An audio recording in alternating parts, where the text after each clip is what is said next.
may natanggap akong message sa WhatsApp. Dumating na yung sahod ko. Aga pa, wala pang sa Sunday 30 na.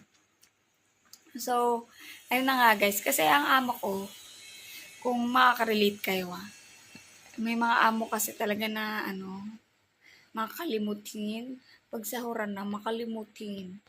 Pero pag gawaing bahay or mga dapat iutos sa'yo, hindi nila nakakalimutan. So ako, parang nasanay na ako in 3 years ko dito sa amo ko. Talagang kalimuts talaga Pero, inano naman niya sa akin, sinasabi niya na paalala ko. Ganyan. Minsan kasi nahihiya ako, lalo na yung mga una, nahihiya ako paalala.